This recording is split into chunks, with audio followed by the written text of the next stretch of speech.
Hey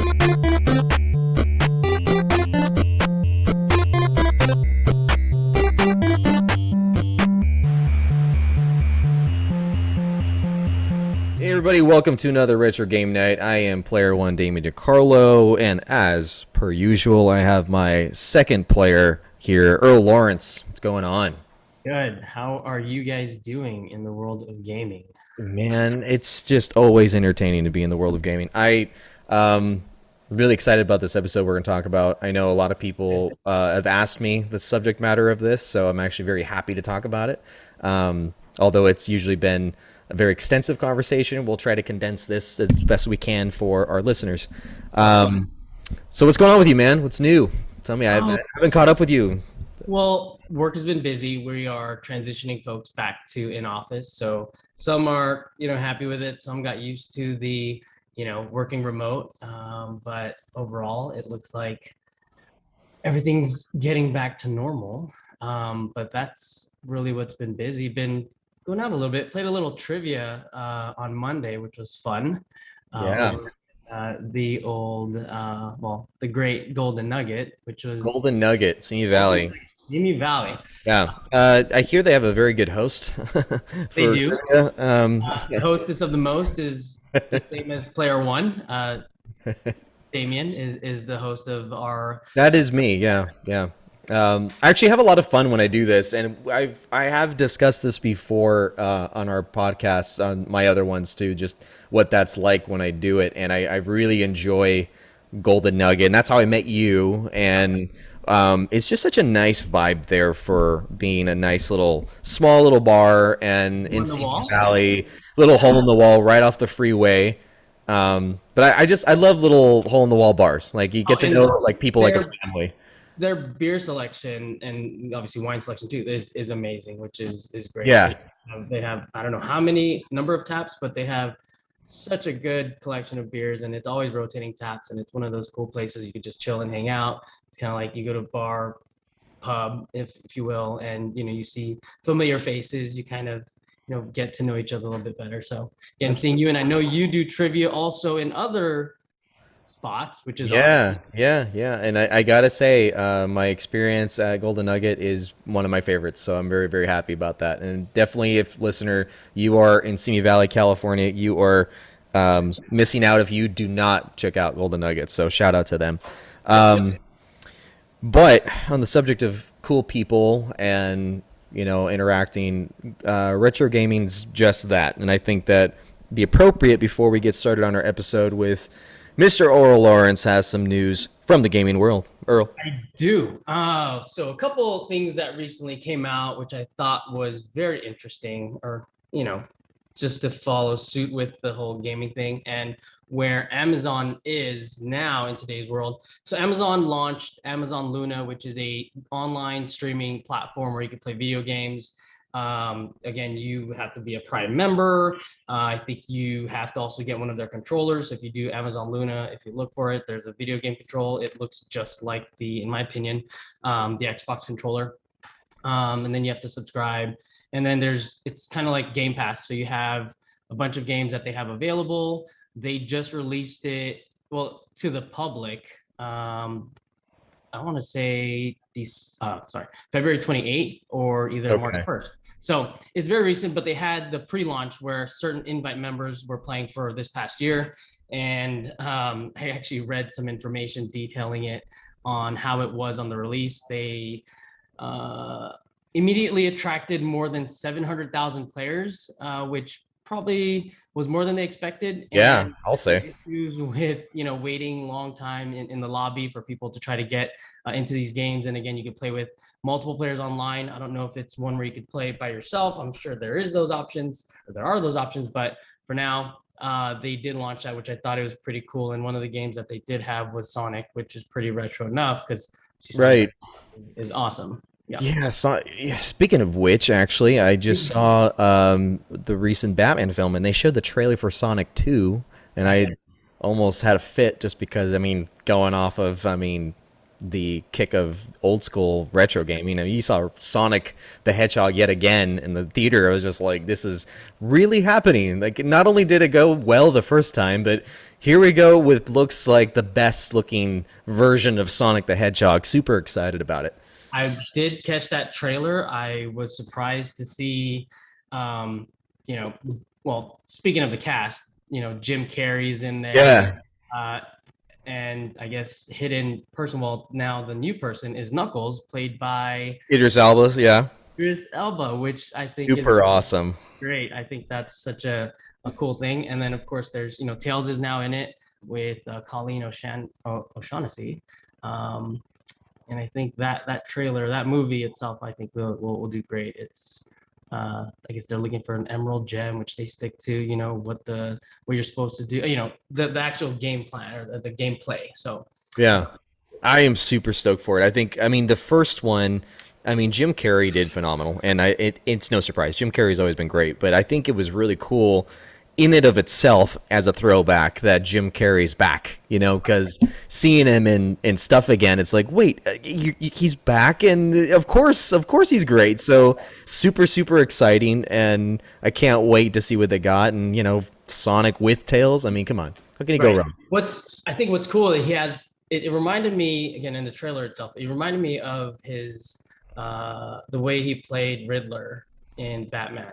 Yeah, Batman Forever when he played Riddler. Yeah, kind of eccentric and kooky. That guy, yeah, he's Dr. Robotnik, and yeah, he just has that sense and that presence when playing those type of characters. And I thought it was really a throwback. And speaking of video games that turned into movies, I probably wasn't excited for a video game movie since probably when first the original Street Fighter, or when Street Fighter came out as a movie. Oh, in the 90s. Yeah. Oh, Yeah. man. I mean, we were lucky to get even a comic book movie, but let alone a video game movie. I mean, it could be complete shit. I don't care. I want it. Right. It was great. That Super Mario Brothers, that was yeah. Warner Brothers, they had Mortal Kombat did one, so Yeah.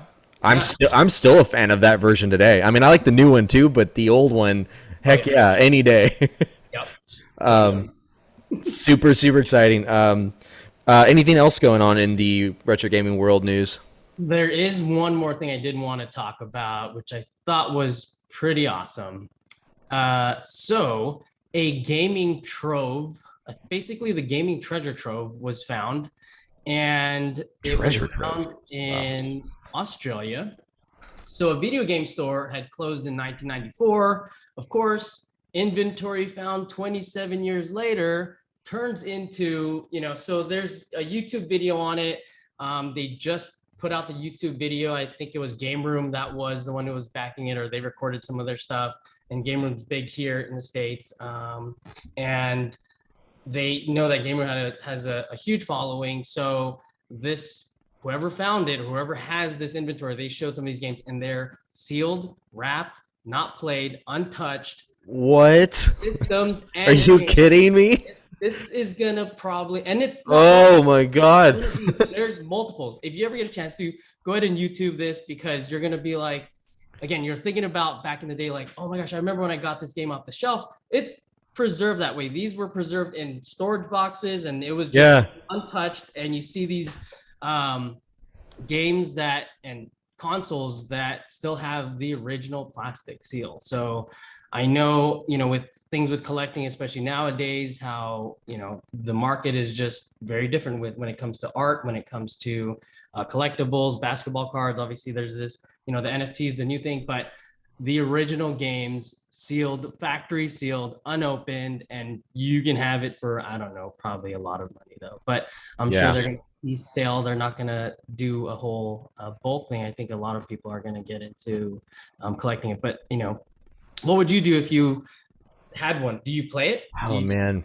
Do you just kind of like, hey, mantle it, just on your Man, I think so. And it's the same said in the comic book world. When you find something older in its condition, even if it's not in fantastic, seal that up, keep it, grade it, and it will appreciate over time. I mean, this was like years ago. I looked up a sealed cartridge sealed version of the original Super Mario Brothers for NES, not Duck Hunt and Mario, going Right. for like $33,000, something crazy like that, and that was years ago. So I can imagine now. And then you find that stuff like in the land down under, literally down under in the depths, and it's just So all to hiding. give you a little bit of where I guess the monetary value is now, just last year, a copy of the 1987 Legend of Zelda went for close to $900,000. Jeez. That then Yeah. was immediately followed by Super Mario 64 that sold for 1.5 million. Again, these are factory sealed. I'm sure they get graded now, so it's that Right. collection piece now that people had. If you have one of these games in your room or whatever, you might want to just hold on tight to it till. Yeah.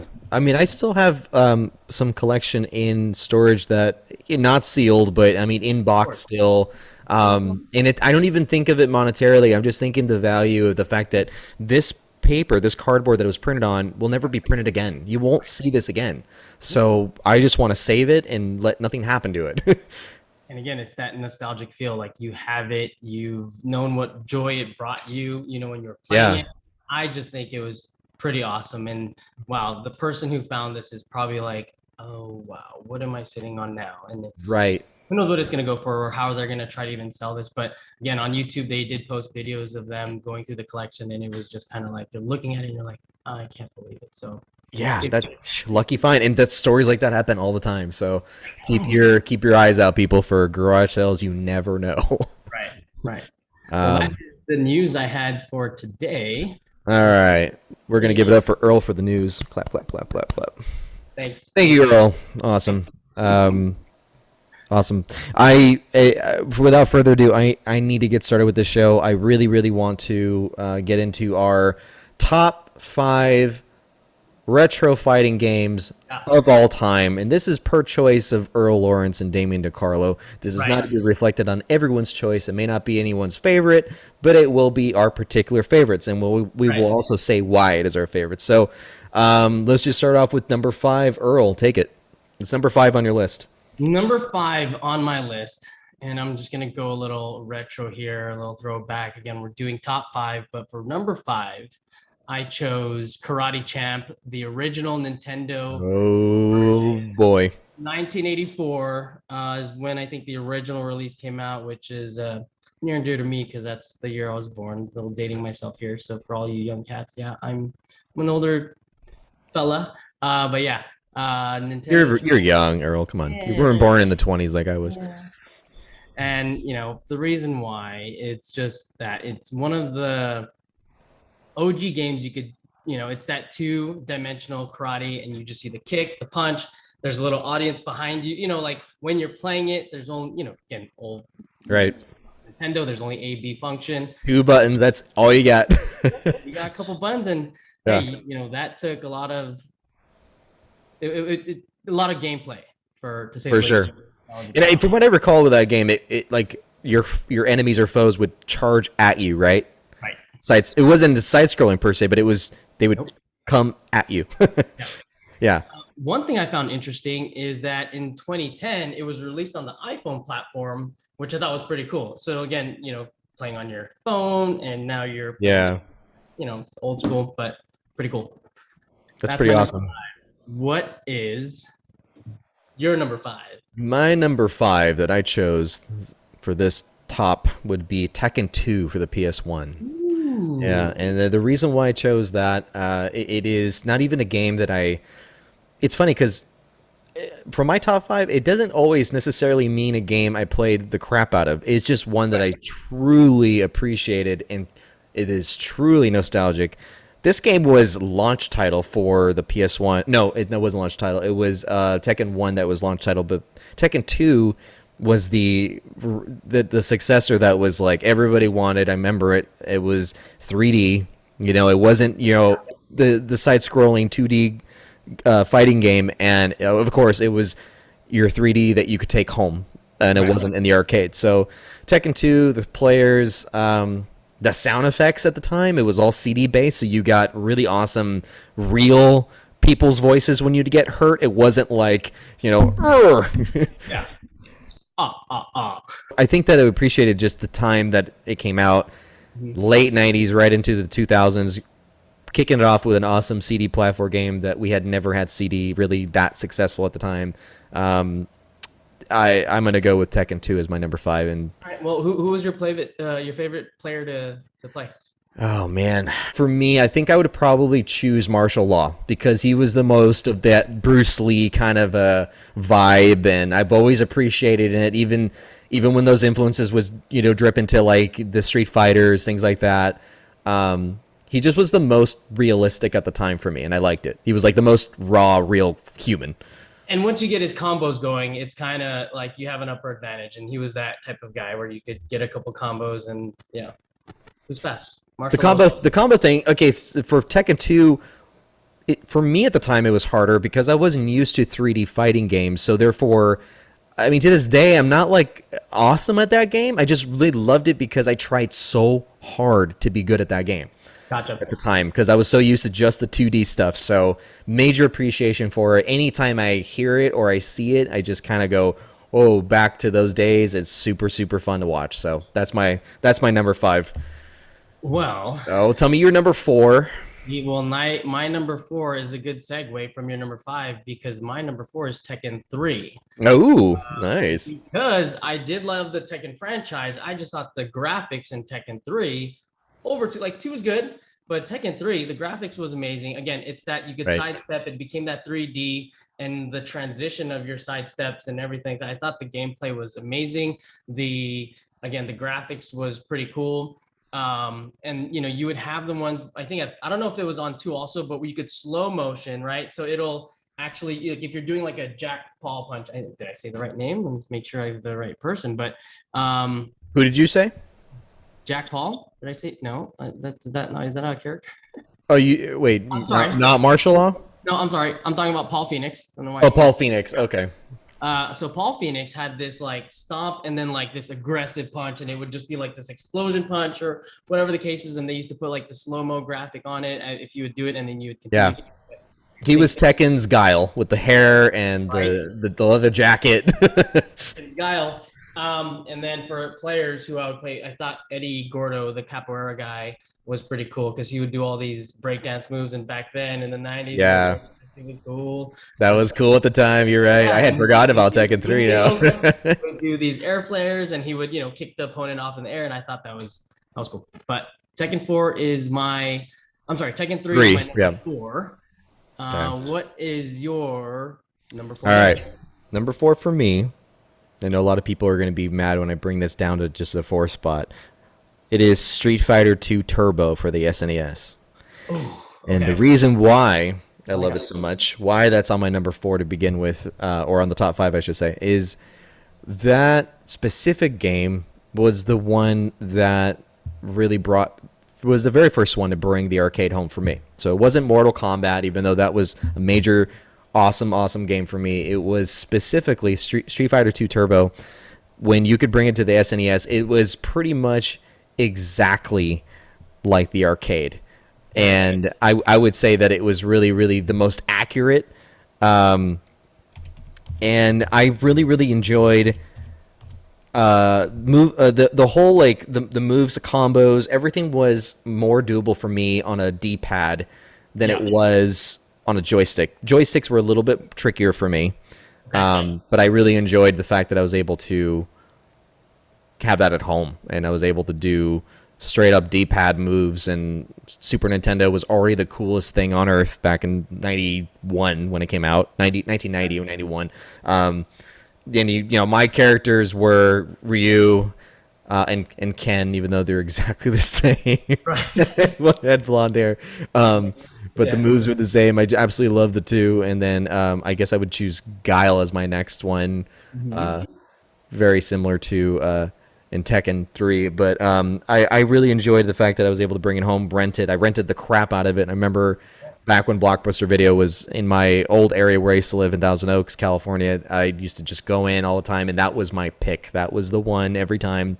Until I wisened up a little bit, I'm like, I could probably just save up to buy this with all what I'm spending for renting. And so really super enjoyed it. The music was on par. It was just like the arcade.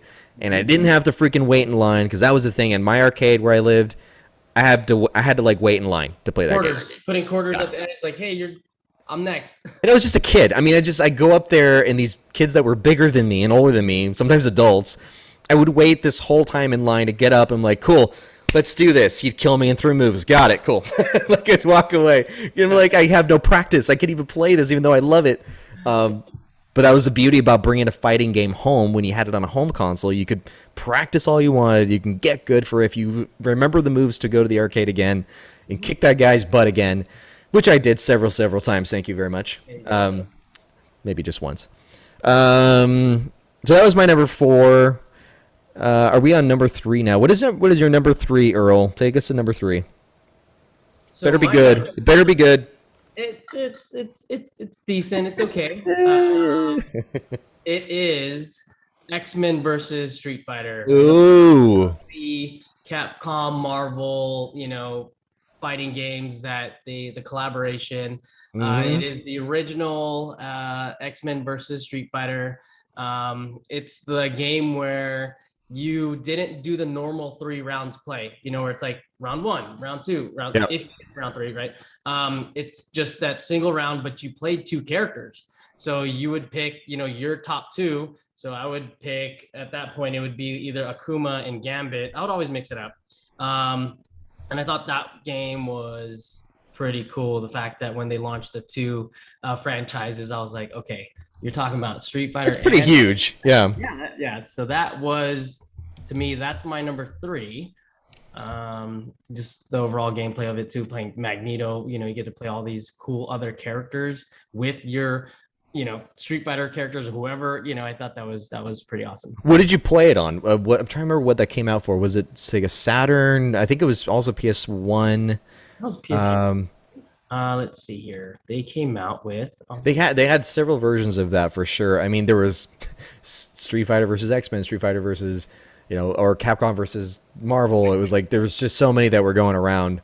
Yeah, this was that first series of that Capcom versus Marvel, and it was. Did you play it in the arcade, or was this something you played at home? Played it at home, man. Okay, so this was something that you brought home. I'm guessing that was for the Sega Saturn. I remember that was a big game for that at the time. Yeah. Other than that, I think I can only think of PS1 for being the consoles that was on. But it very well may have been PS2 you played it on. Arcade, Sega Saturn, and PlayStation were the modes that were the systems you could have played it on. So Got it. the original PlayStation, and that's where I played it on, and it was cool. To see those two together. Yeah. Oh, I love that. So that takes me to my number 3 that's going to go so well. Okay. Good. My number 3 is Capcom's Marvel Superheroes. Nice. Mind you, guys, we didn't even talk about. Yeah, we did not talk about our top 5 with each other. Not like, hey, let's segue into this. No, these are legit. Just you're telling me as I'm hearing it. Yep. Yeah, and I thought my 5 was going to be a little bit like weird what I chose, but I'm starting to see we're very similar in our choices. Yeah, so number 3, Marvel Superheroes. That one specifically, and why not the other Capcom releases? For me, like I mentioned on my number 4, Street Fighter 2, I burnt out on that game. Not in a bad way. I should say I overplayed it, and I absolutely loved it. And Marvel Superheroes was specifically the release where it was just Marvel stuff. In my little geek world mind, I flipped out because we had things like Spider-Man on Fox, so the cartoon show. We had X-Men, the animated series, and then to see some of those voice actors, even integrated into this game, I'm like, that's it, send it. I want to play this, and so I would start playing it in the arcade. Same thing. I was annoyed at all the quarters, all the lines, and the people. I'm just like, man, this sucks. I love that game so much, and so I had to make these little trips to just do that, and then to hear it came out for my PS1 when I had my PS1, I'm like, oh my gosh, I gotta go buy that. I bought it at full price. It was a lot. I was older at that point, so I believe I had my first or second job already. I'm gonna say it was my first job, and yeah, it was instant, like full send on my paycheck. Like just I'm spending it all full price. Like no more lunch snacks, no more anything. All Yeah, going into this little. it's nothing but top ramen from here on out. No, for sure. But yeah, that game was at the time really cool with its animation, because again now we're looking at CD based game with the music being really cool. It wasn't chiptune anymore, which I was used to in Sega Genesis and Super Nintendo. Fluid, cool animation. It looked like a animated show coming to life, and it Yes. was Marvel Heroes. So I absolutely loved it. And to this day, I still play that specific version a little bit more than I played the other versions of either X-Men versus Street Fighter or Capcom versus Marvel. Or that one specifically did it for me. So that was my number 3. Um, Mr. Earl, you're number 2. We're going on number 2 now. We are going on number 2. What Well, is yours? we cut some foreshadowing. We'll see if it plays. But I think you sound like a big Street Fighter fan. So we'll see what your number 1 and 2 is. Okay. You know what? For my number 2, I'm gonna have to go with Mortal Kombat 3. Oh boy. We haven't talked about that yet. It's so funny how our lists are so similar. Mortal Kombat 3 is my number 2. Okay. Why Why number 3 out of all of them? I'm curious. Why number 3? Yeah, why specifically 3? Wait, we're on number 2. Oh, why No, specifically? Mortal Kombat 3. Yeah. Oh. Yeah.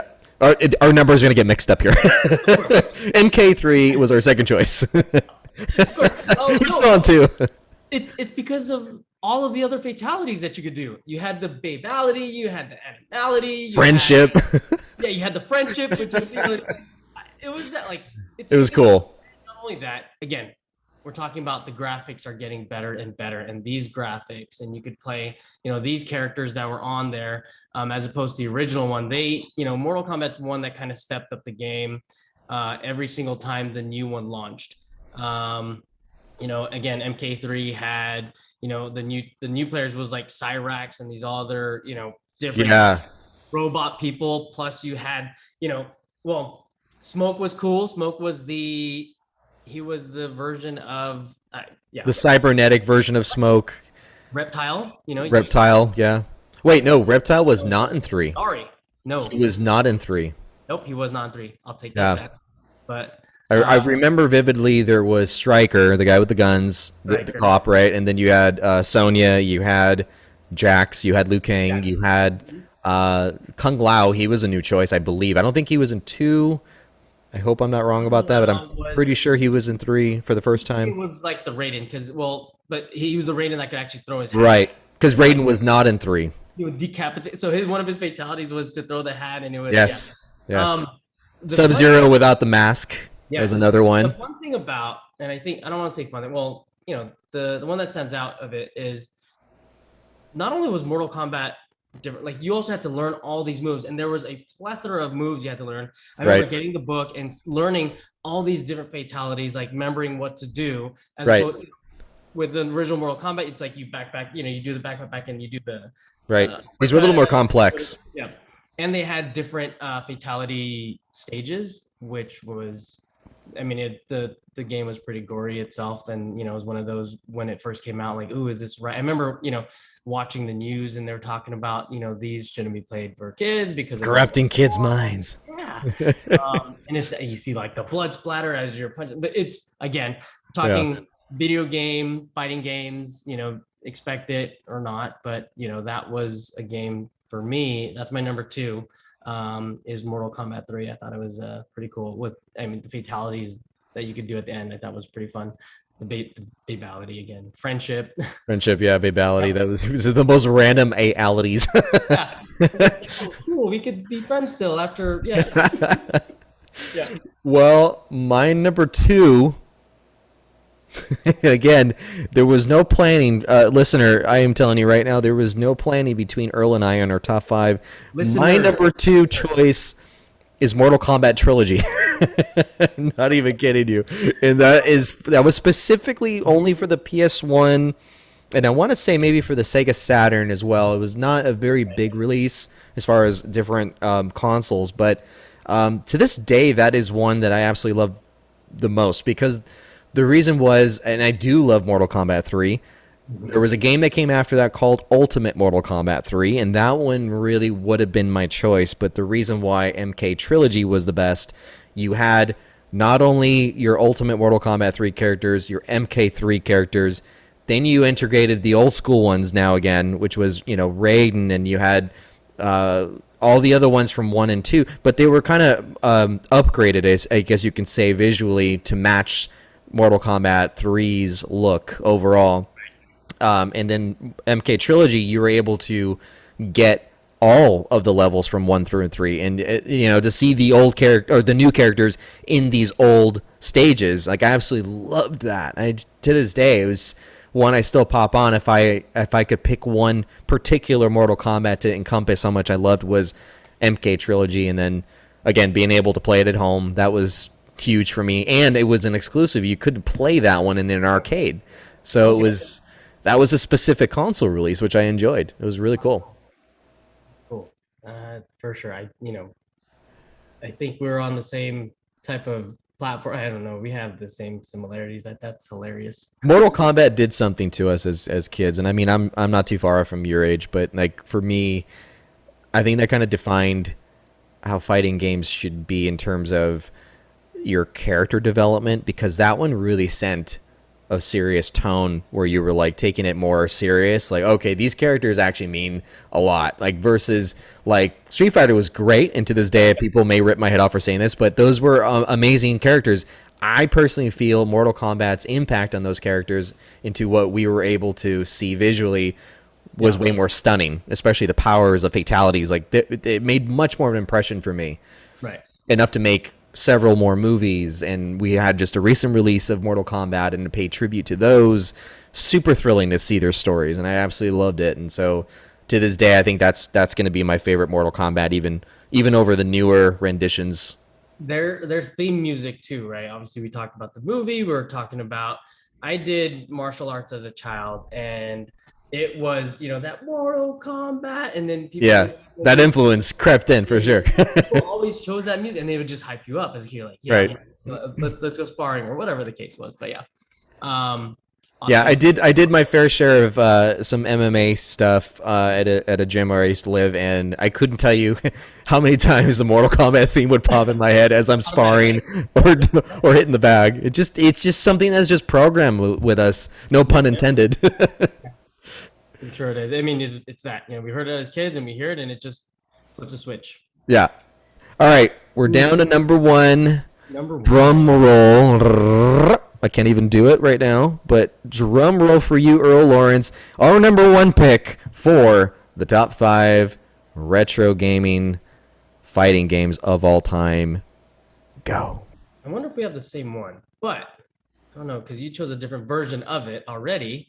Mine is Street Fighter 2 with the OG 8 characters. We're talking about Ryu and Guile, 8 characters. Blanca, Chun-Li, Zangief. They like Love it. you only had 8 characters to choose from, and not only that, the storyline was pretty cool. Each one had its own story mode where you would travel to different areas, and they had their own ending, and you would beat the game. You're like, cool, I beat it with this person. Now let me try to beat it Right. with this person. And then the ending too, when if you were to lose a stage, you just see like Your beat up Ryan. face just all Yeah, it's all mauled. Looked like you got into a car accident. and they all followed. Each character came from a different place in the world, so it was like the world fighters, right? So the best fighters of the world, they're all coming from different areas. They have really cool stories, or they had different backdrops. The stages for where they were fighting from too. I know Dawson had a really cool stage. Guile was fighting in a Air Force Air Force Base, yeah. Yeah, you could see the fighter jets behind him. And not only that, the stages where you could just wreck a car, right? You know what I'm talking about? That's right. I forgot about that. So, You just could just wreck a car to get points. like he's really just trying to break down. Let's bring out the hooligan in you and just beat the crap out of this Oh, car. I forgot to even say E Honda. So E Honda had that, that yeah. Oh, that multi like palm hitting move. Yeah. And his stage was it was a sauna for the sumo wrestlers, and I thought it was that game when it first came out had so much. I don't even want to call it prestige, but it was that like you knew you go to your friend's house, there's Street Fighter 2 playing, you're jumping in, you know what to do, you're playing it with your friends for hours. Right. And it's just one of those games. I mean, probably almost if you didn't have Street Fighter 2 growing up, and maybe probably dating ourselves, but I kind of feel bad for you because Street Fighter 2 was again, that's why it's my number one.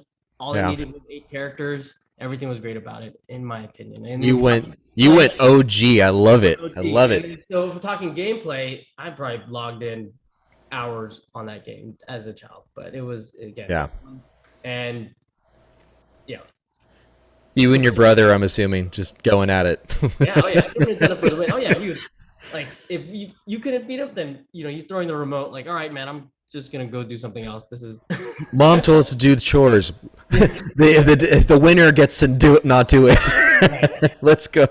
You could time Gal's cyber or his cyber boom and or sonic boom, and yeah, he was cool. That was probably Yeah. would be Gal. Guile was your go-to. My go-to. Yep. Yeah. Yeah, Yep. he was pretty awesome. I gotta say, Guile's pretty badass. All right, Your number one. drum roll for Here. me. Number one. It's a very obscure choice, and people are gonna be like, "Really?" It was a game that was released in 1995. I want to say, made by Rare. Mm-hmm. People that made Donkey Kong Country, GoldenEye, right? Rare. They made an awesome. To this day, I will sit and play for hours upon hours a fighting game called Killer Instinct. Okay. Yes.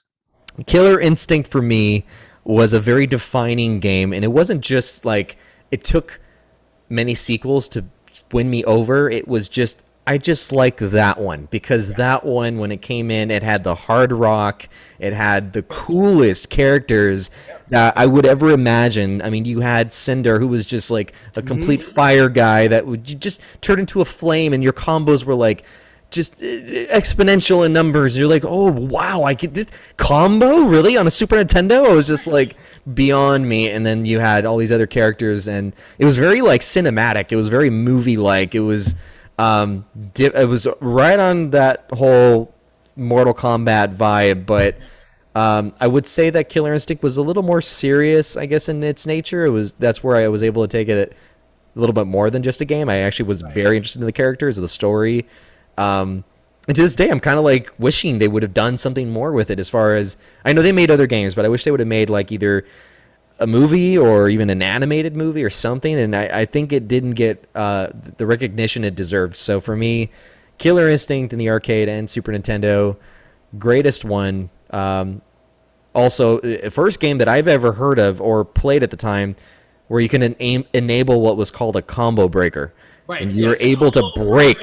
Yeah, you were able to break someone's combo. I was like, what the flip? Someone just broke Yeah. my combo. Like, You go. what game does that? And So you hear it too. Like I just said, it was like combo break. Yeah. yeah, and then you just had that awesome announcer. You just kind of like mouth it off. It was very, very tournamenty, very it called for a big gathering of guys or ladies that just were Yep. into this, and it was just like, let's just make a night out of this, you know?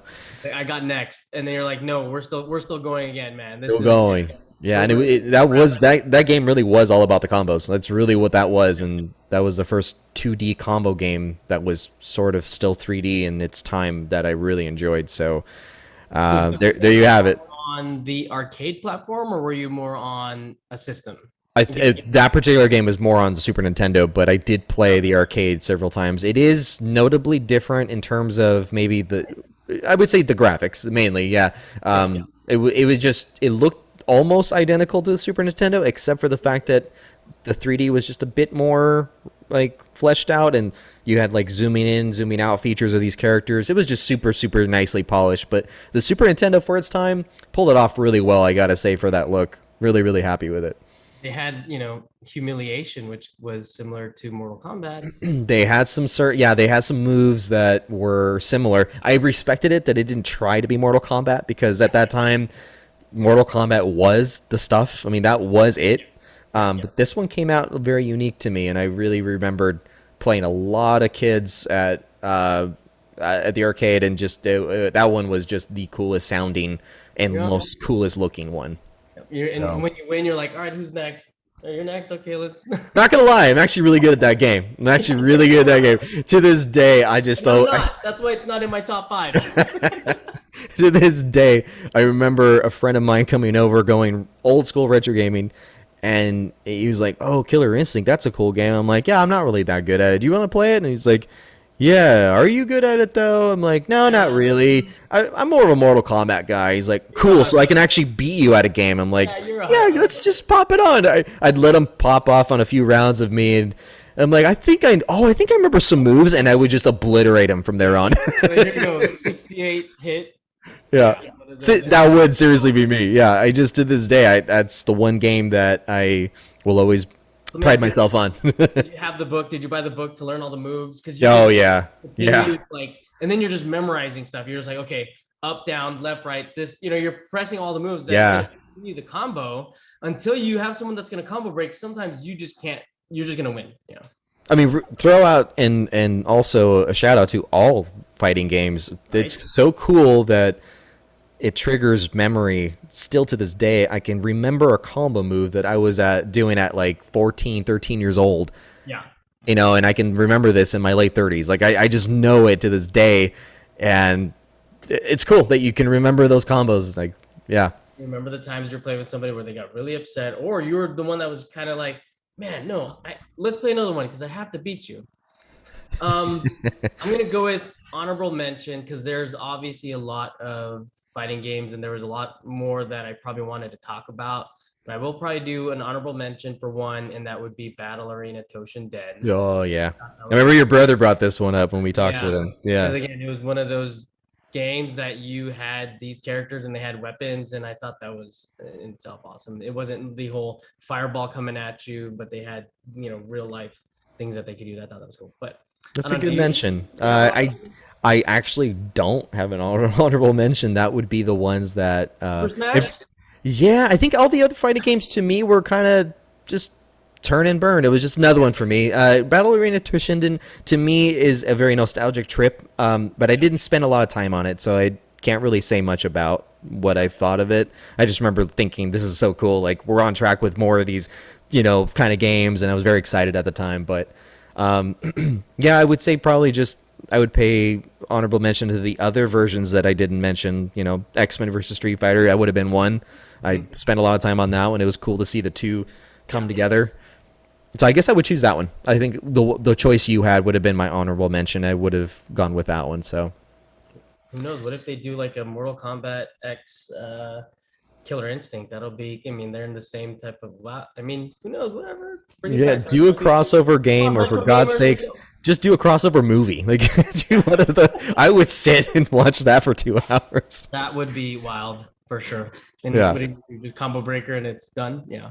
Yeah. Oh, I'm so down. I hope, and I know that there's more video game based movies coming out, and we got Sonic. We have, The Witcher that it came out that was successful for a show.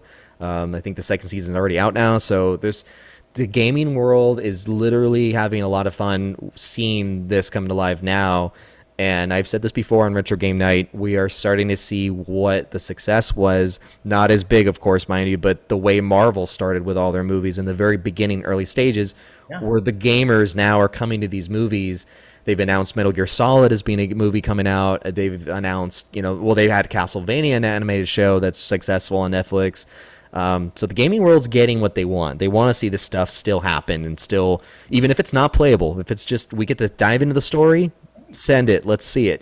Tell us what you got because we loved the franchise. All that. So super happy about it. All these franchises have a lot of followings, and it's that bring something out, and people will be like, yeah, bring it, send it, let's go. Yeah. Yeah, and I think there will always be at least an acknowledgement, if not a full appreciation, for retro gaming. So very excited for what's to come.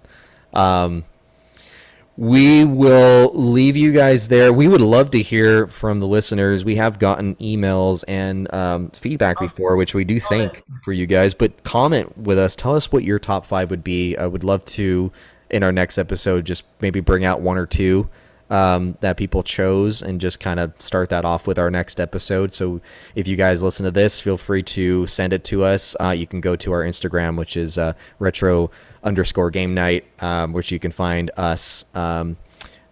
Before we go, Mr. Earl, where can folks find you on social media so they can also send you possibly their top 5? Give me your top five. It's Earl.lags at Instagram. Awesome. You can find me at Damien_DeCarlo on Instagram. As always, folks, keep calm and game on. Good night, everybody. Later.